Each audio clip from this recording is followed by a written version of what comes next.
Ahí te están diciendo que los últimos Sí, lo vi, tres lo no vi. sé. Ahí lo explico de nuevo.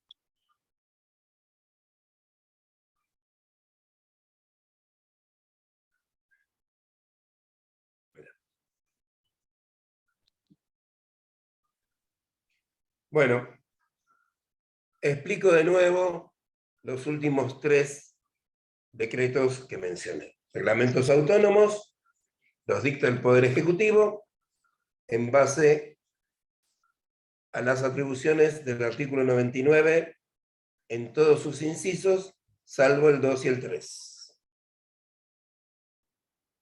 Eso en cuanto a los reglamentos autónomos. Son praeter legem. Los reglamentos delegados son dictados por el Poder Ejecutivo cuando el Poder Legislativo le transfiere atribuciones que le son propias. No se pueden delegar ni materia penal, ni materia tributaria, ni partidos políticos, ni régimen electoral. Bien. Estos reglamentos delegados son secundum legem y la ley que los establece debe contener expresamente el lapso durante el cual se transfieren esas facultades y la materia que se transfiere.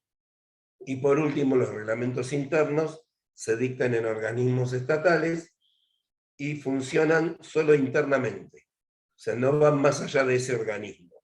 Son praeter legem y se refieren a cuestiones formales como por ejemplo la vestimenta, el horario, el tiempo de almuerzo, etcétera, etcétera, etcétera.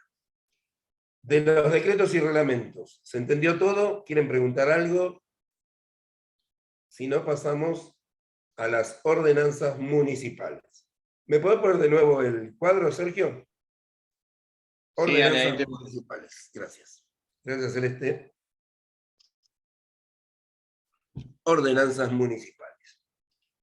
Las ordenanzas municipales son dictadas por los poderes legislativos municipales, que son los consejos deliberantes.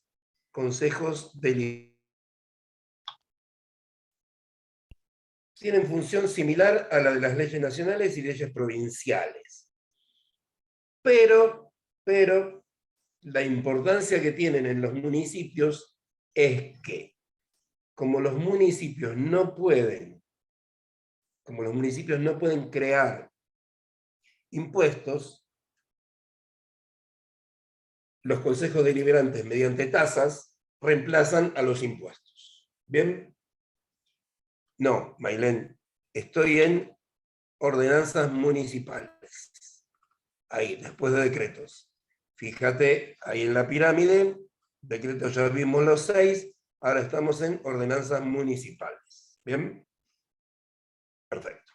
Pasamos ahora a la jurisprudencia.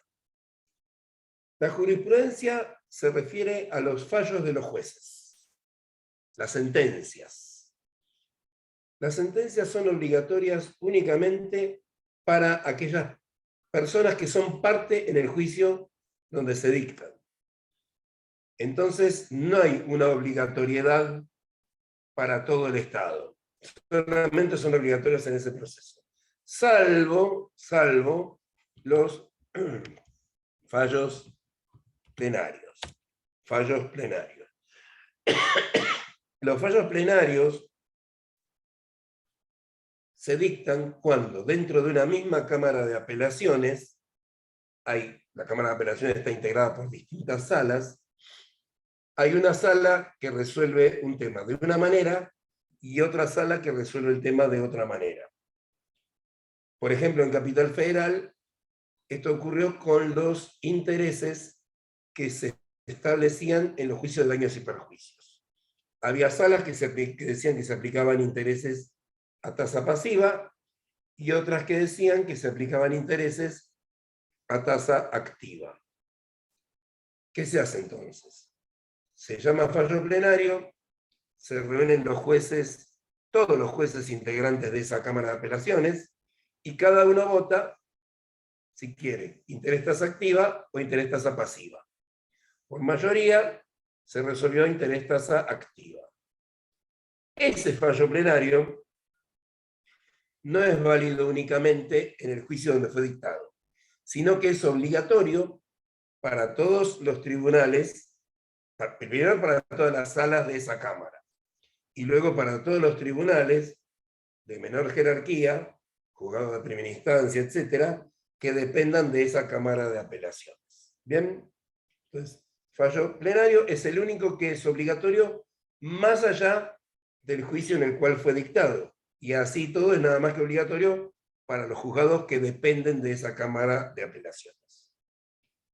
Pasamos a la siguiente fuente, que son las leyes análogas. Algo análogo es algo parecido. Entonces, las leyes análogas se aplican cuando se producen las denominadas lagunas del derecho. Lagunas del derecho. ¿Cuándo se produce una laguna del derecho? Cuando existe una situación que no está legislada en ninguna ley. Entonces no se sabe cómo resolver. ¿Qué se hace entonces? Se toma una ley parecida y se la aplica. A nosotros en la facultad nos enseñaban en derecho romano que en la antigua Roma había crecido un arbusto adelante de la puerta de una casa que les dificultaba a las personas entrar y salir libremente. Pero no había ninguna ley que permitiese sacar ese arbusto de la vía pública. Entonces se aplicó analógicamente una ley que hablaba de que se podía talar un árbol que le impidiese entrar o salir a las personas a un inmueble. Árbol no es arbusto, pero es parecido. Entonces se lo aplicó. En derecho administrativo, tengamos presente que no se pueden en principio aplicar leyes análogas.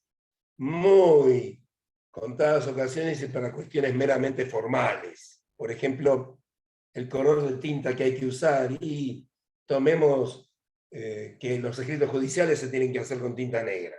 Y usemos tinta negra acá. Pero si no, no tienen demasiada relevancia. Pasamos a la siguiente fuente, que es la doctrina. La doctrina se refiere a las opiniones que tienen los autores, los tratadistas, los juristas. La doctrina no es obligatoria para nadie, pero sirve para respaldar la posición que se asume en un determinado juicio, en un determinado expediente administrativo, etc. Por ejemplo, yo tengo que presentar un expediente administrativo pidiendo que se derrumbe el inmueble que están construyendo al lado de mi casa porque me está produciendo filtraciones. Entonces, tomo la opinión de un autor que justamente se refiere a que hay que derrumbar los inmuebles que perjudican con su construcción a otros inmuebles. Obviamente, la otra persona va a utilizar la opinión de alguien que diga que no se los debe derrumbar, sino que se les debe permitir seguir construyéndose en tanto y en cuanto se tomen las medidas para que no afecte al vecino. Pero reitero, la doctrina no es obligatoria, sino que sirve para respaldar la posición que se asume en un proceso judicial. Pasamos a la costumbre, que es la penúltima de las fuentes que vamos a mencionar. La costumbre es aquella conducta que se realiza en una sociedad siempre del mismo modo y que crea en esa sociedad la necesidad de realizarla siempre del mismo modo. Por ejemplo, si alguien vio la película Bastardos sin Gloria, hay una escena en un sótano, en un bar, en un sótano, en la cual dos yanquis se hacen pasar por alemanes y convencen a un oficial alemán que son alemanes, hasta que piden 3 cervezas y las piden así. Y ahí se da cuenta el alemán que no eran alemanes, porque ahí se pedía así. Bien, lo mismo que, por ejemplo, nosotros acá en Buenos Aires llamamos, cuando vamos a comprar al kiosco, decimos galletitas. En algunas provincias del interior, en vez de decir galletitas, se dicen masitas. Y bueno, cada sociedad tiene su costumbre. Y por último, la costumbre no es obligatoria y lo mismo que las leyes análogas, se utiliza para meras cuestiones formales. Y por último tenemos los principios generales del derecho, que son afirmaciones contundentes que no pueden ser rebatidas por nadie. Los postulados matemáticos, por ejemplo, que dos paralelas no se cortan en ningún punto. Ahora repito, Mauro. Y aquí podríamos tener, por ejemplo, ya que hablamos de tratados internacionales, los pactos deben ser cumplidos. Ese es un principio general del derecho. ¿Por qué deben ser cumplidos? Y porque deben ser cumplidos. No tengo por qué explicarte nada, diría el que la menciona. Mauro, ¿cómo es profe puede repetir? ¿Qué repito? ¿Lo de la costumbre? Si es lo de la costumbre, cada sociedad repite, lo último son los principios generales del derecho.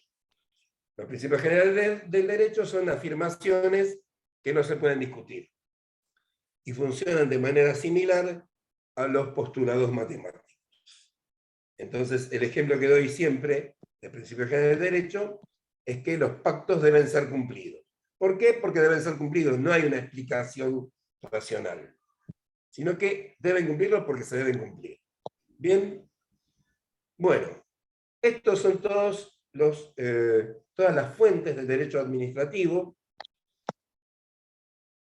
Estúdienlas bien, siempre se preguntan fuentes, analicen en los decretos cuál es secundum legem, cuál es praeter legem, acuérdense quién dicta las leyes, quién dicta las constituciones, acuérdense qué fuentes son obligatorias y cuáles no, etcétera, etcétera. ¿Tienen alguna duda, pregunta, consulta de estos temas?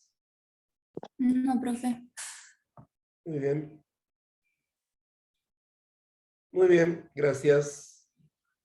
Entonces, le voy a restituir la clase al profesor titular de esta comisión, que es Sergio. Les agradezco la atención dispensada y espero que lo que estuvimos hablando en esta horita y pico, que me tocó a mí dar clase, les sea útil para el parcial de la semana que viene. Sergio. Bueno, muchas gracias, Ale. Bueno, chicos, por hoy ya terminamos. Ahora después ya les voy a poner el presente, ya les saqué, mientras Ale hablaba, hice captura de pantalla, así adelantamos un poquito. Nada, chicos, durante el fin de semana yo les voy a estar publicando el protocolo. El martes vamos a hacer una pequeña clase de repaso, así que traten de leer todo. Y si tienen alguna pregunta puntual, las respondemos, no hay problema. ¿Sí? No vamos a repetir todos los temas, pero vamos a dar un pequeño panorama de todo lo que va a ir al parcial. ¿Sí? Les decía, les voy a subir el protocolo y les voy a subir seguramente el listado de cómo nos vamos a dividir, pues ya me pasaron el tema de las aulas para el jueves, así que bueno, van a ser 2 aulas, con lo cual ahora yo después del finde me voy a poner a ver cómo nos dividimos, ¿sí? Seguramente vamos a estar en una aula voy a estar yo y en el otro aula va a estar Ale, así que ya nos conocemos. Bueno, chicos, nada más. Lean todo, que tengan un buen fin de semana, descansen, estudien y nada, nos vemos el martes que viene, ya con la última clase antes del parcial. Les deseo lo mejor para todos y cuídense, nada más. Bueno. Buen fin de. Buen fin de, que la pasen bien. Hasta la semana que viene. Buen fin de, profe. Hasta luego. Hasta luego. Hasta